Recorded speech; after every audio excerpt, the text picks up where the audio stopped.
যে আমি যা তা। আমি এখানে বসে আছি, আমি বাসায় যখন পা গুটিয়ে বসে থাকবো, আমি ঠিক এখানে এভাবে বসে থাকবো। যে অনেক মানুষের মানসিক চিন্তা ভাবনা এতটাই খারাপ। সম্প্রতি সিনিয়রদের সামনে পা তুলে বসে থাকার একটি ভিডিও ছড়িয়ে পড়ে কেয়া পায়েলের। ভাইরাল ভিডিওটি তার নজরেও এসেছে। সেই ভিডিওর ব্যাখ্যায় তিনি বলেন, যদি একটা দিনকে 24 ঘন্টা হয় একটা দিনের, আমরা অলমোস্ট প্রায় 12 থেকে 16 ঘন্টা কাজ করি অনেক সময়। সো অনেকটা সময় আমি থাকি আমার শুটিং সেটে। তো এটা কিন্তু আমার আরেকটা পরিবার। মানে আমার ক্ষেত্রে যেটা আরো বেশি ঝামেলা তৈরি হয়, যে আমি সবসময় আমার মতো করে থাকতে আমার ভালো লাগে। যে আমি যা তা। আমি এখানে বসে আছি, আমি বাসায় যখন পা গুটিয়ে বসে থাকবো, আমি ঠিক এখানে এভাবে বসে থাকবো।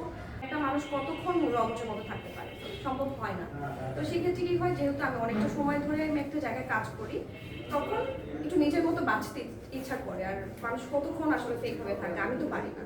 তো সেই ক্ষেত্রে অনেক মানুষ আমাদের আশেপাশে থাকে, যারা আমাদের শুটিংয়েরও অনেকে হয়, বা অনেকে শুটিংয়ের বাইরে। এটা আসলে মানুষের মানসিক চিন্তা ভাবনার উপরেও নির্ভর করে, যে অনেক মানুষের মানসিক চিন্তা ভাবনা এতটাই খারাপ, তারা এরকম কিছু ভিডিও করে, এরকম কিছু কথা তারা বলে বলে জিনিসটাকে আরো বড় করে, যেটা আসলে আমাদের জন্য অনেক অনেক বেশি বিভ্রান্তকর।